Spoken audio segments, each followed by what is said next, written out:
نحمده ونصلي على رسوله الكريم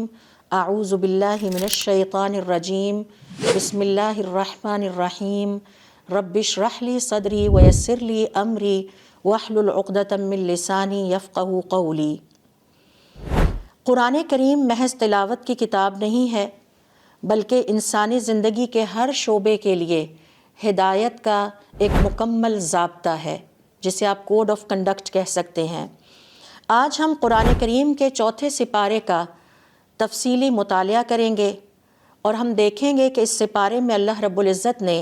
فرد، خاندان اور معاشرے کی اصلاح پر انتہائی جامع رہنمائی ہمیں عطا کی ہے۔ ہم یہ بھی دیکھیں گے کہ یہ سپارہ ہمیں سکھاتا ہے کہ ایمان یا ہدایت صرف عقیدہ نہیں ہے، یہ محض ایک نظریہ نہیں ہے، بلکہ یہ عمل ہے۔ اور عمل میں کیا آتا ہے کہ ہم عدل و انصاف سے کام لینے والے انسان بنیں، حقوق کی ادائیگی کرنے والے ہوں اور اپنی اخلاقی ذمہ داریوں کا ہمیں شعور بھی ہو اور ہم ان کو پورا کرنے کی کوشش بھی کریں۔ ہم سب اب تک یہ سیکھ چکے ہیں کہ قرآن کریم کا بنیادی موضوع یعنی سینٹرل تھیم یا کنٹرولنگ آئیڈیا ہدایت ہے، اور قرآن کریم کا ہر سپارہ اور قرآن کریم کی ہر سورت اس بنیادی موضوع سے کنیکٹ کرتی ہے، اس سے اس کا ایک تعلق ہے۔ چوتھے سپارے کا مرکزی موضوع کیا ہے، یا چوتھے سپارے کا بنیادی موضوع کیا ہے، اور اس کا قرآن کریم کے بنیادی موضوع یعنی ہدایت کے ساتھ کیا تعلق ہے۔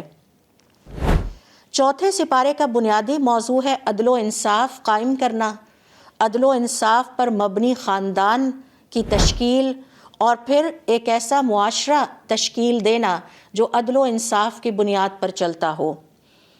یہی وجہ ہے کہ اللہ رب العزت نے اس سپارے میں انتہائی تفصیل کے ساتھ معاشرے کے ان کمزور طبقات کے حقوق بیان کیے ہیں کہ جن کا خیال رکھنے کے لیے ایک عدل و انصاف پر مبنی معاشرے کی ذمہ داری بنتی ہے۔ چوتھے سپارے میں اللہ رب العزت نے عورتوں کے حقوق انتہائی تفصیل کے ساتھ بیان کیے ہیں، یتیموں سے متعلقہ احکام کی وضاحت فرمائی ہے، وراثت کے قوانین بیان کیے ہیں، نکاح کے طور طریقے اور قوانین بیان کیے ہیں تاکہ نکاح میں فریقین ایک دوسرے کے ساتھ ظلم اور زیادتی کا ارتکاب نہ کریں، بلکہ عدل و انصاف کو سامنے رکھتے ہوئے، عدل و انصاف کو پریکٹس کرتے ہوئے فیملی جیسے انسٹیٹیوشن کو بنائیں۔ اور پھر سماجی اور معاشرتی ذمہ داریوں کے واضح احکام بھی بتائے گئے ہیں۔ ہم سب یہ جانتے ہیں کہ اسلام ایک ایسا دین ہے جو عبادت کے ساتھ ساتھ معاملات کو بھی بہت اہمیت دیتا ہے۔ ہدایت صرف عبادت کا نام نہیں ہے، ہدایت صرف نظریہ نہیں ہے، بلکہ ہدایت عمل بھی ہے، اور عمل میں ایک اہم ترین پریکٹس جو ایک مسلمان کی ہونی چاہیے وہ ہے ہر لیول پر، ہر سطح پر عدل و انصاف کو قائم کرنا۔ لہٰذا یہاں پر معاشرتی عدل کو ایمان کا حصہ قرار دیا گیا ہے اور یہ ہدایت کا بھی حصہ ہے۔ یہ سپارہ ہمیں سکھاتا ہے کہ ایک صالح معاشرہ صرف نماز روزے سے تشکیل نہیں پاتا۔ کسی بھی فرد کو یا کسی بھی معاشرے کے بارے میں ہم یہ نہیں کہہ سکتے کہ چونکہ وہ نمازی ہے اس لیے وہ بہت ہی اچھا انسان ہے یا بہت نیک انسان ہے، بلکہ حقوق العباد کی ادائیگی بھی عبادت ہے، معاملات بھی عبادت ہیں۔ تو نیک انسان صرف نمازیں ادا کرنے والا نہیں ہے، نیک انسان صرف روزے رکھنے والا نہیں ہے، بلکہ وہ حقوق العباد کی ادائیگی کرنے والا بھی ہوتا ہے۔ اور یہیں سے ہم دیکھتے ہیں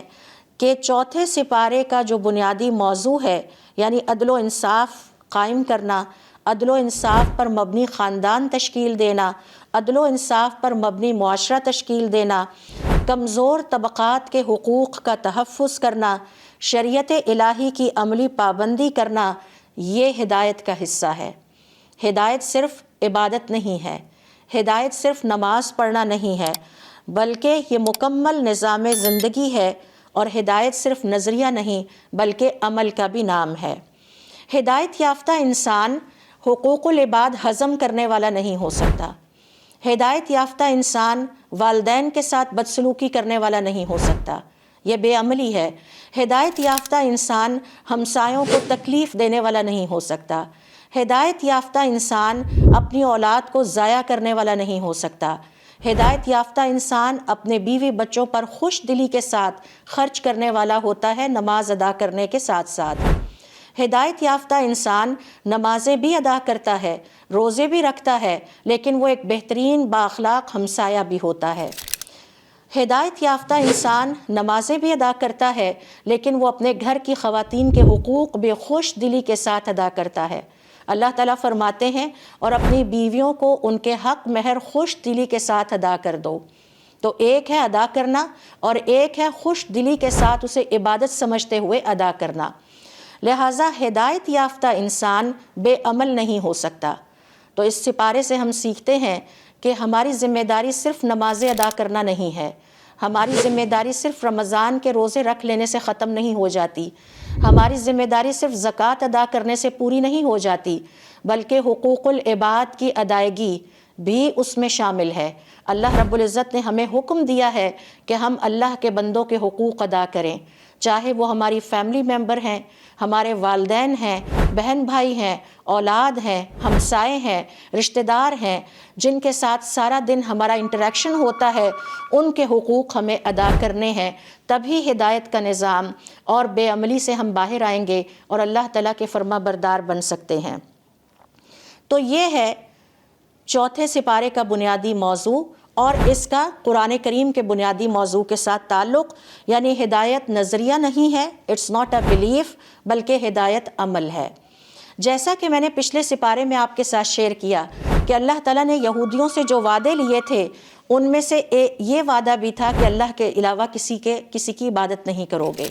انہوں نے اللہ تعالیٰ کے ساتھ شریک ٹھہرانا شروع کر دیا، کبھی بچھڑے کو اپنا معبود بنا لیا اور وہ اس وعدے کو پورا نہیں کر سکے۔ اسی طرح سے اللہ تعالیٰ نے ان سے وعدہ لیا تھا کہ تم اپنے والدین کے ساتھ حسن سلوک کرو گے، تو والدین کے ساتھ بدسلوکی کرنے پر اللہ رب العزت ان سے ناراض ہو گئے اور انہوں نے اللہ تعالیٰ سے کیے ہوئے وعدے کو توڑ دیا۔ اللہ تعالیٰ نے ان سے یہ وعدہ بھی لیا تھا کہ اپنے رشتہ داروں کے ساتھ اچھا سلوک کرنا۔ لہٰذا آج اگر کوئی شخص نمازیں پڑھ کے اور روزے رکھ کے اپنے رشتہ داروں کے ساتھ بدسلوکی کرتا ہے، ان کے ساتھ چالاکی اور مکاری سے پیش آتا ہے، ان کے حقوق ہضم کرتا ہے، تو ایسا انسان کبھی بھی ہدایت یافتہ نہیں ہو سکتا۔ ہمسایوں کے ساتھ بدسلوکی کرنے والا انسان بھی کبھی ہدایت یافتہ نہیں ہو سکتا۔ لہٰذا چوتھا سپارہ ہمیں پیغام دیتا ہے کہ ہدایت صرف نظریہ نہیں بلکہ عمل بھی ہے، ہمیں عمل بھی کرنا ہوگا۔ چوتھے سپارے کے بنیادی موضوعات کیا ہیں؟ آئیے ہم دیکھتے ہیں کہ اس میں اللہ رب العزت نے کون سے اہم موضوعات پر روشنی ڈالی ہے۔ سب سے پہلے نمبر پہ یتیموں کے حقوق اور ان کے مال کی حفاظت کے بارے میں تفصیل سے احکامات ہمیں بتا دیے ہیں۔ چوتھے سپارے میں یتیموں کے ساتھ حسن سلوک پر غیر معمولی زور دیا گیا ہے۔ یتیم کا مال ناحق کھا لینا سخت ترین کبیرہ گناہوں میں شمار کیا جاتا ہے۔ یہ یتیم ہمارے گھر کے اندر بھی ہو سکتے ہیں، ہمارے رشتہ داروں میں بھی ہو سکتے ہیں، لہٰذا یتیموں کے ساتھ بدسلوکی کرنا، یتیموں کا مال ہڑپ کر جانا، ان کا وراثت میں حصہ ضبط کر لینا یا انہیں چھوٹے بچے سمجھ کے دھتکار دینا، ان کو وہ باعزت مقام نہ دینا جو ہم اپنی اولادوں کو دیتے ہیں۔ جب کسی معاشرے میں یتیم کے ساتھ بدسلوکی شروع ہو جائے تو جان لیجئے کہ اب اس معاشرے کے زوال اور اس خاندان کے زوال کا وقت قریب ہے۔ لہٰذا اللہ رب العزت نے ہم مسلمانوں کو یہ نصیحت کی ہے کہ ہدایت کے راستے پر چلنا ہے تو آپ کو یتیموں کا خیال رکھنا ہوگا، یتیموں کو عزت دینی ہوگی، بلکہ اسلام یتیم کی کفالت اور یتیم کے ساتھ اچھے سلوک کرنے کو باعث قرب رسول صلی اللہ علیہ وآلہ وسلم قرار دیتا ہے۔ آپ صلی اللہ علیہ وآلہ وسلم فرماتے ہیں جو شخص یہ خوشخبری چاہتا ہو کہ وہ جنت میں میرے ساتھ اس طرح ہو جیسے یہ دو انگلیاں ایک دوسرے کے ساتھ ہیں، تو اسے چاہیے کہ وہ یتیم کے سر پہ ہاتھ رکھے۔ ہاتھ رکھنے سے مراد یہاں ہے کہ یتیم کے ساتھ حسن سلوک کا مظاہرہ کرے، یتیم بچے کی ضروریات اور اس کے مال کی اسی طرح سے حفاظت کرے جیسے وہ اپنے بچے کی ضروریات پوری کرتا ہے اور اپنے بچے کی حفاظت کرتا ہے اور اپنے بچے کو باعزت مقام اور مرتبہ دیتا ہے۔ یہ تعلیم معاشرے کے کمزور طبقے کے تحفظ اور اجتماعی ذمہ داری کا شعور بیدار کرتی ہے۔ یہ احکامات ہمیں سکھاتے ہیں کہ یتیموں کا خیال رکھنا پورے معاشرے کی ذمہ داری ہے، پوری سوسائٹی کی ذمہ داری ہے کہ انہیں پتہ ہونا چاہیے کہ ہماری اس سوسائٹی میں کتنے یتیم بچے پائے جاتے ہیں اور کہاں کہاں پائے جاتے ہیں، لہٰذا اب ان کا خیال رکھنا پورے معاشرے کی ذمہ داری ہے۔ محض نمازیں پڑھ لینا یا روزے رکھ لینا اور اپنے گھر والوں کو خوش کر دینا کافی نہیں ہے، بلکہ ہمیں اس کے ساتھ ساتھ یتیم بچوں کو تلاش کرنا ہوگا اور ان کے سر پر ہاتھ رکھنا ہوگا۔ چوتھے سپارے کا دوسرا بنیادی موضوع ہے عورت کا مقام اور اس کے حقوق، کیونکہ اللہ رب العزت ہدایت یافتہ انسان سے یہ توقع رکھتے ہیں کہ وہ خواتین، بالخصوص خواتین کے حقوق اور معاشرے کے دیگر جو کمزور طبقات ہیں ان کے حقوق ادا کرنے والا ہوگا۔ جیسا کہ ہم سیکھ چکے ہیں کہ ہدایت محض ایک نظریہ نہیں ہے، یہ صرف ایک بلیف نہیں ہے، بلکہ یہ عمل ہے، اور ہمارے عمل میں یہ شامل ہے کہ اگر ہم ہدایت یافتہ مسلمان بننا چاہتے ہیں تو ہم خواتین کے حقوق خوش دلی سے ادا کرنے والے ہوں۔ خواتین چاہے وہ ہماری بیٹیاں ہیں یا بہنیں ہیں یا والدہ ہیں یا بیویاں ہیں، ایک ہدایت یافتہ مسلمان ان سب کے حقوق خوش دلی سے ادا کرنے والا ہوتا ہے۔ حضور اکرم صلی اللہ علیہ وسلم کی سیرت طیبہ کے مطالعے سے بھی ہمیں یہی سبق ملتا ہے۔ اماں عائشہ رضی اللہ تعالیٰ عنہ فرماتی ہیں کہ میں نے دیکھا اور نوٹس کیا کہ حضور اکرم صلی اللہ علیہ وسلم کی بیٹی جب تشریف لاتی تو آپ صلی اللہ علیہ وسلم اپنی بیٹی کے استقبال کے لیے کھڑے ہو جاتے، ان کے لیے اپنی چادر بچھاتے، ان کے ماتھے پر بوسہ دیتے اور پھر حضرت فاطمہ رضی اللہ تعالیٰ عنہ کو اپنے دائیں طرف بٹھاتے۔ اماں عائشہ رضی اللہ تعالیٰ عنہ فرماتی ہیں کہ میں نے دیکھا کہ جب حضور اکرم صلی اللہ علیہ وسلم اپنی بیٹی کے گھر تشریف لے جاتے تو بیٹی بھی اسی انداز میں اپنی محبت کا اظہار کرتی، وہ اپنے والد کے استقبال کے لیے کھڑی ہو جاتی، ان کے ماتھے پر بوسہ دیتی، ان کے لیے بہترین نشست حاضر کرتی اور ان کو اپنے دائیں طرف بٹھاتی۔ یہ ہے حضور اکرم صلی اللہ علیہ وسلم کا اپنی بیٹی کے ساتھ حسن سلوک۔ وہ معاشرہ جہاں بیٹیوں کو زندہ درگور کر دیا جاتا تھا، وہ معاشرہ جہاں بیٹیوں سے ان کے جینے کا حق چھین لیا گیا تھا، وہ معاشرہ جہاں خواتین کو عزت اور احترام کی نظر سے نہیں دیکھا جاتا تھا، وہ جاہلیت کا معاشرہ جہاں خواتین کو کاروبار اور بزنس کے لیے استعمال کیا جاتا تھا، پیسہ کمانے کے لیے استعمال کیا جاتا تھا، جہاں خواتین کو ایک کموڈٹی سمجھ کے استعمال کیا جاتا تھا، اس معاشرے میں حضور اکرم صلی اللہ علیہ وسلم ہمیں پیغام دے رہے ہیں کہ اپنی گھر کی خواتین کے ساتھ کس طرح سے ہمیں حسن سلوک کا مظاہرہ کرنا ہے۔ اپنی ازواج مطہرات کے ساتھ حضور اکرم صلی اللہ علیہ وسلم کا جو حسن سلوک ہے وہ بھی ہمارے لیے ایک مثال ہے، اور ایک ہدایت یافتہ انسان سے یہی توقع کی جاتی ہے کہ وہ نہ صرف اپنے گھر کی خواتین بلکہ دیگر خواتین کو بھی اسی عزت اور احترام کی نظر سے دیکھے اور اسی طرح سے عزت اور احترام دے جس کا تقاضا اللہ رب العزت نے ہم سے چوتھے سپارے میں کیا ہے۔ اس حوالے سے یہاں ایک اور واقعہ میں آپ سے شیئر کرنا چاہتی ہوں کہ فتح مکہ کے موقع پر حضور اکرم صلی اللہ علیہ وسلم کی جد و جہد کا آخری مرحلہ تھا۔ اللہ رب العزت نے آپ کو عظیم کامیابی عطا فرمائی، اور ظاہر ہے کہ وہ ایک آپ کی زندگی کا بہت ہی خوبصورت دن تھا۔ اور جب آپ مکہ میں پہنچے تو مختلف صحابہ کرام رضوان اللہ علیہم اجمعین نے آپ سے درخواست کی کہ آج کی رات آپ ہمارے گھر پہ گزاریں۔ یہ ایک بہت بڑا اعزاز تھا۔ حضرت ابو بکر صدیق رضی اللہ تعالیٰ عنہ نے بھی آفر کی کہ آج کی رات آپ ہمارے گھر گزاریں۔ حضرت عمر رضی اللہ تعالیٰ عنہ نے بھی دعوت دی کہ آج کی رات آپ ہمارے گھر گزاریں۔ راوی کہتے ہیں کہ آپ صلی اللہ علیہ وسلم سب کو انکار کرتے رہے، اور صحابہ کرام رضوان اللہ علیہم اجمعین یہ سوچنے لگے کہ دیکھیں آج کی رات آپ کہاں قیام کرتے ہیں اور یہ فضیلت کس کے حصے میں آتی ہے۔ حضور اکرم صلی اللہ علیہ وسلم اپنی سواری بڑھاتے رہے یہاں تک کہ وہ اماں خدیجہ رضی اللہ تعالیٰ عنہ کی قبر کے پاس پہنچے اور فرمایا کہ میرا خیمہ یہاں لگا دو۔ صحابہ کرام رضوان اللہ علیہم اجمعین فرماتے ہیں کہ ہم سمجھ گئے آج فتح مکہ کے موقع پر بھی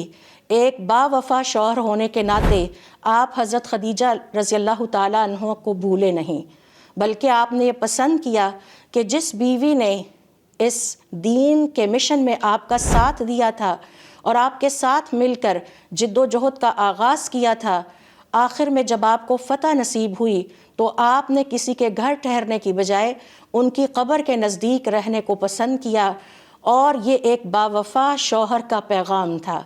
کہ ایک شوہر جو کہ مسلمان ہے اور باوفا ہے، وہ ہمیشہ اس بات کو یاد رکھتا ہے کہ اس کی بیوی نے اس کے ساتھ کس قدر وفا کا مظاہرہ کیا، اپنا مال دین اسلام کے لیے آپ کے سامنے رکھ دیا، اپنے تجارت کے امور آپ صلی اللہ علیہ وآلہ وسلم کو سونپ دیے، اور حضور اکرم صلی اللہ علیہ وآلہ وسلم زندگی بھر اپنی اس بیوی کو بھولے نہیں، حتیٰ کہ جب ان کی سہیلیاں بھی آپ کے گھر تشریف لاتی تو آپ صلی اللہ علیہ وآلہ وسلم ان کی خوب خاطر مدارت فرماتے۔ گھر میں کوئی گوشت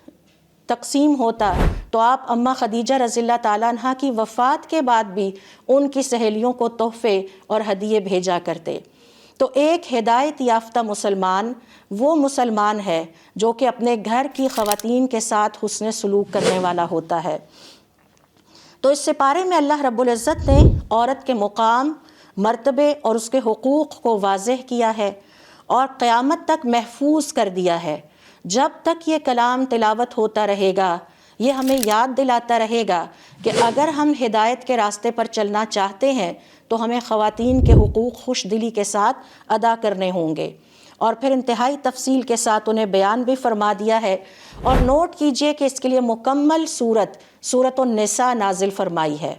کسی اور آسمانی کتاب میں خواتین کے نام سے ایسی صورت نہیں پائی جاتی، ایسا کلام نہیں پایا جاتا جس طرح سے تفصیل کے ساتھ خواتین کے حقوق قرآن کریم میں بیان کیے گئے ہیں۔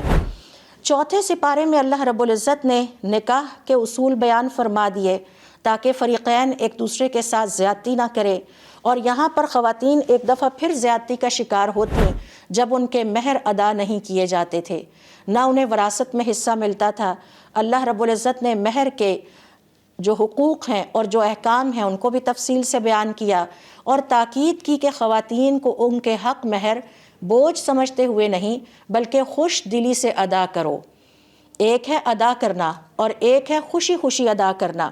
اسی طرح سے وراثت کے احکام بیان کر دیے گئے اور اس میں خواتین کے حقوق کو بھی واضح طور پر تفصیل کے ساتھ بیان کیا گیا،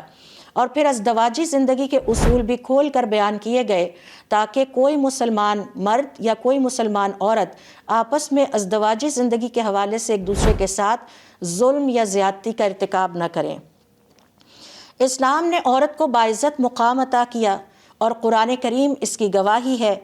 اسی سپارے میں اللہ رب العزت نے عورت کو عزت کا حق عطا کیا، اسے معاشرتی تحفظ عطا کیا اور اسے معاشرے میں عزت اور احترام والا مقام عطا کیا۔ یہ سپارہ ان تمام جاہلی تصورات کی تردید کرتا ہے جو کہ عورت سے متعلقہ تھے، اور اسلامی انصاف کی ایک روشن مثال ہے۔ وہ شخص کبھی ہدایت یافتہ نہیں ہو سکتا جو نمازیں ادا کرتا ہو، روزے رکھتا ہو، زکوٰۃ دیتا ہو، لیکن وہ بیوی کا حق مہر ہڑپ کر جائے۔ وہ شخص کبھی ہدایت یافتہ نہیں ہو سکتا جو عبادتیں کرنے کے علاوہ اپنے گھر والوں کے ساتھ بدسلوکی کر سکتا ہو۔ وہ شخص کبھی ہدایت یافتہ نہیں ہو سکتا، خاص طور پر وہ باپ کہ جس کے گھر میں داخل ہونے پر گھر والے خوفزدہ ہو جائیں، بلکہ ہدایت یافتہ انسان وہ ہے کہ جس کے گھر آنے پر گھر والے خوش ہو جائیں، اس کی بیوی خوش ہو جائے، اس کی بہن خوشی محسوس کرے، اس کی والدہ کی آنکھیں ٹھنڈی ہوں، کیونکہ وہ حقوق العباد کی ادائیگی کرنے والا ہوتا ہے، وہ یتیموں کی حفاظت کرنے والا ہوتا ہے، وہ اپنے گھر کی خواتین کے حقوق ادا کرنے والا ہوتا ہے، اور وہ اپنے گھر کی خواتین کو عزت دینے والا ہوتا ہے۔ یہ ہے ہدایت یافتہ انسان جو کہ اللہ رب العزت کو قرآن کریم میں مطلوب ہے۔ پھر اسی طرح سے چوتھے سپارے کا تیسرا اہم موضوع ہے وراثت کے منصفانہ احکام۔ یہاں بھی خواتین کے ساتھ زیادتی ہوتی تھی، اور انفارچونیٹلی آج بھی ہمارے معاشرے میں بیٹیوں کے ساتھ، بہنوں کے ساتھ زیادتی ہوتی ہے۔ ایسا شخص کبھی بھی ہدایت یافتہ نہیں ہو سکتا جو اپنی بیٹی کو وراثت میں اس کا حق ادا نہ کرے۔ یہ بات اللہ رب العزت نے انتہائی تفصیل کے ساتھ سورۃ النساء میں وراثت کے احکام بیان کرتے ہوئے فرما دیا ہے۔ ہر وارث کا حصہ اللہ تعالیٰ نے خود مقرر کیا ہے، ہمارے اوپر نہیں چھوڑا، چاہے وہ بیٹے ہیں، چاہے وہ بیٹیاں ہیں، چاہے وہ بھائی ہیں یا وہ بہنیں ہیں، چاہے وہ والدین ہیں، ہر کسی کا جو حصہ اللہ رب العزت نے مقرر کیا ہے وہ خود مقرر فرما دیا ہے تاکہ ہم میں سے کسی کی انسانی خواہشات کسی کے ساتھ زیادتی نہ کر سکیں۔ لہٰذا اب ہمیں یہ حق حاصل نہیں ہے کہ ہم وراثت کے ان قوانین اور احکام میں کوئی تبدیلی کر سکیں۔ ہدایت یافتہ مسلمان وہ ہے جو وراثت کی تقسیم کرتے ہوئے اللہ تعالیٰ کی منصفانہ تقسیم کے مطابق تقسیم کرتا ہے اور اس میں اپنے جذبات کو کوئی عمل دخل یا کوئی گنجائش نہیں دیتا۔ اگر وراثت کے ان احکام پر عمل کیا جائے تو اس سے معاشرے میں ظلم اور زیادتی کا خاتمہ ہوتا ہے، اور جو خاندانی جھگڑے پیدا ہوتے ہیں وراثت کی تقسیم غیر منصفانہ ہونے کی بنیاد پر، ان سے ہمیں نجات ملتی ہے۔ ایک ہدایت یافتہ معاشرہ وہی ہے جہاں سب اپنے آپ کو محفوظ سمجھیں، جہاں پر سب وقار اور عزت کی زندگی گزار سکیں، جہاں کسی کو یہ خوف نہ ہو کہ میرا حق مارا جائے گا یا مجھے دھوکہ دیا جائے گا یا میرے ساتھ زیادتی کی جائے گی۔ لہٰذا اسلامی وراثت کا نظام دراصل معاشرتی توازن اور عدل و انصاف کی بنیاد ہے، اور یہاں بھی یتیموں کے حقوق بیان کر دیے گئے ہیں اور خواتین کے حقوق بھی وراثت میں انہیں عطا کر دیے گئے ہیں۔ چوتھا بنیادی موضوع جو کہ ہمیں چوتھے سپارے میں نظر آتا ہے، خاندانی نظام اور ازدواجی زندگی کے حوالے سے احکامات کو تفصیل کے ساتھ بیان کیا گیا ہے۔ ہدایت یافتہ انسان ایک اچھا فیملی ممبر ہوتا ہے، ایک عزت اور وقار اور پیار اور محبت اور شفقت دینے والا فیملی ممبر ہوتا ہے۔ ازدواجی تعلقات میں حسن معاشرت یعنی دونوں پر یہ فرض عائد کیا گیا کہ میاں اور بیوی ایک دوسرے کے ساتھ اچھے طریقے سے زندگی گزاریں، اپنی ذمہ داریاں پوری کریں۔ بیوی کو اپنی ذمہ داریاں پوری کرنی ہیں اور شوہر کو اپنی ذمہ داریاں پوری کرنی ہیں، اور اپنے گھر میں عدل و انصاف کا دامن ہاتھ سے نہ چھوٹنے پائے۔ وہ شخص کبھی ہدایت یافتہ نہیں ہو سکتا جو ایک برا شوہر ہے۔ وہ مسلمان عورت کبھی ہدایت یافتہ نہیں ہو سکتی، نہ تقویٰ کے مرتبے کو پہنچ سکتی ہے، جو کہ اپنے شوہر کے حوالے سے اپنی ذمہ داریاں پوری نہیں کرتی، اپنی اولاد کے حوالے سے اپنی ذمہ داریاں پوری نہیں کرتی، یا اپنے گھر کو مینج کرنے اور گھر کو چلانے کے حوالے سے اپنی ذمہ داریاں پوری نہیں کرتی۔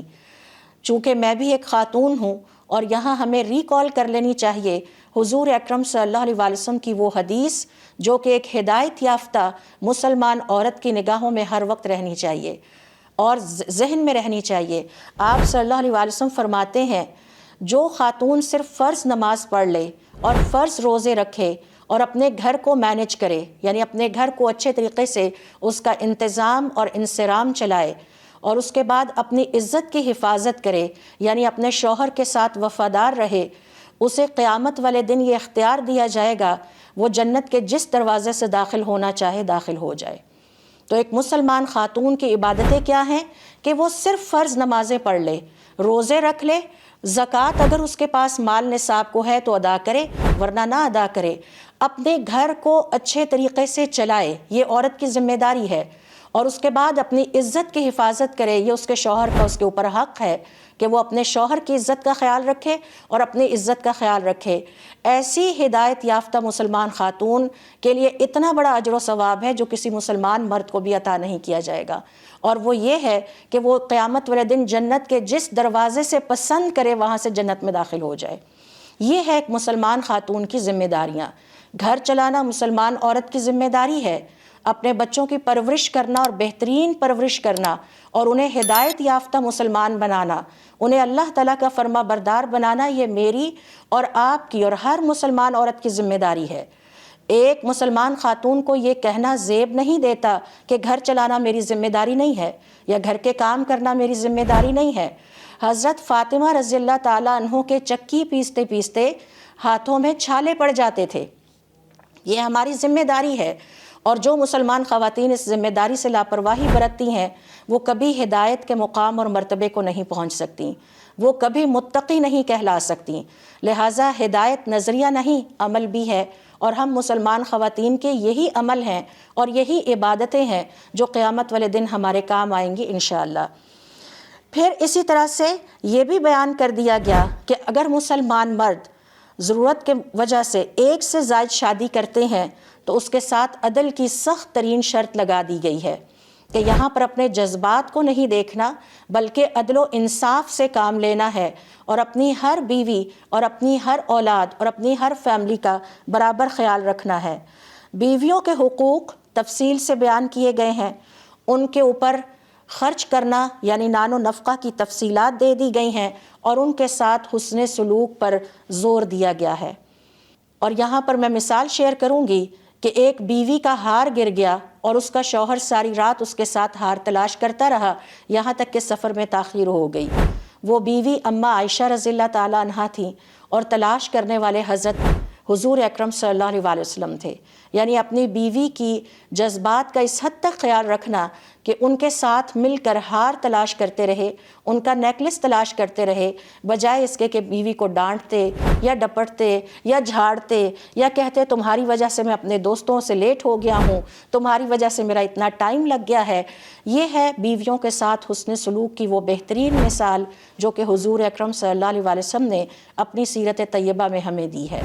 اور یہی ایک ہدایت یافتہ انسان سے توقع کی جاتی ہے کہ وہ اپنی بیوی کے نان و نفقہ کا ذمہ دار ہے، اور بیوی گھر کی مکمل ذمہ دار ہے۔ اگر مرد کما کے لاتا ہے اور بیوی گھر کا کام کاج نہیں کرتی یا گھر کو مینج نہیں کرتی، تو ایسے میں ایسی بیوی کبھی بھی ہدایت یافتہ خاتون یا مسلمان نہیں ہو سکتی۔ ان تعلیمات پر عمل کر کے اللہ رب العزت فرماتے ہیں کہ ہم اپنے خاندان کو بکھرنے سے بچا سکتے ہیں، اور یہ تعلیمات ہمارے خاندان کو مضبوط کرتی ہیں۔ 5ویں نمبر پر جو موضوع ہم چوتھے سپارے میں دیکھتے ہیں وہ ہے عدل و انصاف کو قائم کرنا ہماری اجتماعی ذمہ داری ہے۔ خواہ فیصلہ ہمارے اپنے خلاف ہی کیوں نہ ہو رہا ہو، انصاف پر قائم رہنے کا حکم ہمیں دیا گیا ہے۔ وہ شخص کبھی ہدایت یافتہ مسلمان نہیں بن سکتا، نہ ہی وہ ہدایت کے راستے پر ہے جو اپنے گھر کے اندر اور گھر سے باہر فیصلے کرتے ہوئے ڈنڈی مار جائے اور عدل و انصاف سے کام نہ لے۔ یہی وجہ ہے کہ اقربا پروری اور تعصب کی سختی سے نفی کی گئی ہے۔ یہ اصول دراصل ایک پاکیزہ اور برکت والے مضبوط اسلامی معاشرے کی بنیاد بنتا ہے۔ کسی بھی معاشرے میں بے برکتی اور نحوست اس وقت شروع ہوتی ہے جب عدل و انصاف کو پریکٹس نہیں کیا جاتا۔ اللہ رب العزت نے ہمیں جتنے بھی کاموں کے کرنے کا حکم دیا ہے، جب ہم ان کو کرتے ہیں تو اس سے ہماری زندگی میں برکت آتی ہے، اور جب ہم نہیں کرتے تو اس سے بے برکتی آتی ہے۔ اس سپارے میں شامل سورۃ النساء کا مطلب ہے عورتیں، اور یہ نام اس لیے رکھا گیا کیونکہ اس میں عورتوں کے حقوق کو غیر معمولی اہمیت دی ہے، اور یہ سورت عورت کے بارے میں پائے جانے والے تمام غلط اور ظالمانہ تصورات کی اصلاح کرتی ہے۔ سورۃ النساء دراصل اسلام کے عادلانہ سماجی نظام کا عملی اعلان ہے کہ اسلام ہم سے یہ چاہتا ہے کہ ہم عملی طور پر ثابت کر کے دکھائیں کہ ہم واقعی ہدایت یافتہ انسان ہیں، اور اللہ رب العزت نے جس طرح سے ہمیں عدل و انصاف قائم کرنے کا حکم دیا ہے ہم اس کو اسی طرح سے قائم رکھتے ہیں۔ اس سپارے سے ہم یہ بھی سیکھتے ہیں کہ اسلام کمزور طبقات کے حقوق کا مکمل محافظ ہے، اور اس نے میری اور آپ کی ذمہ داری لگا رکھی ہے کہ اپنے معاشرے میں جہاں کہیں بھی ہمیں کمزور افراد نظر آئیں ہم ان کے حقوق کے لیے پریشان ہوں، فکر مند ہوں، اور ان کے حقوق پورے کرنے کے لیے کوشاں ہو جائیں۔ اس سپارے سے ہمیں یہ پیغام بھی ملتا ہے کہ عدل و انصاف کے بغیر ایمان کی تکمیل نہیں ہو سکتی۔ عورت کو عزت اور حقوق دینا عین اسلامی تعلیم ہے، اور ہدایت یافتہ انسان وہی ہے جو ایمان کے ساتھ عدل کرے۔ وراثت کے احکام معاشرتی بگاڑ اور فساد سے بچاتے ہیں۔ اگر ہم سب وراثت کے احکام کو پریکٹس کرنا شروع کر دیں تو ہمارے معاشرے سے بہت ساری خرابیاں دور ہو جائیں گی۔ پھر اس سپارے سے ہم یہ بھی سیکھتے ہیں کہ مضبوط خاندان ہی مضبوط امت کی بنیاد ہوتا ہے۔ اگر کسی بھی جگہ پر ہم اپنے خاندان کو کمزور کر رہے ہیں یا ہمارے خاندان میں کسی قسم کی بے چینی پائی جاتی ہے ہماری بد اخلاقی کی وجہ سے، ہماری بدسلوکی کی وجہ سے، تو یہ محض اس کو صرف اس خاندان کے حد تک بگاڑ نہ سمجھیں، بلکہ آہستہ آہستہ یہ پورے معاشرے کا بگاڑ بنتا چلا جائے گا۔ لہٰذا چوتھے سپارے کا پیغام ہے کہ ہدایت یافتہ وہی ہے جو ایمان کے ساتھ عدل و انصاف کرنے والا ہو، حقوق العباد کی ادائیگی کرنے والا ہو، اور اللہ کے قانون کو اپنی زندگی میں عملی طور پر نافذ کرنے والا ہو، کیونکہ قرآن کریم صرف پڑھنے کے لیے نہیں، جینے کے لیے بھی ہے۔ اللہ رب العزت سے دعا ہے کہ اللہ تعالی ہمیں قرآن کریم کے پیغام کو سمجھنے اور اس پر عمل کرنے کی توفیق عطا فرمائے۔ اے ہمارے رب، ہمارے گھروں اور معاشرے کو عدل و رحمت اور ہدایت کا نمونہ بنا دے۔ آمین یا رب العالمین۔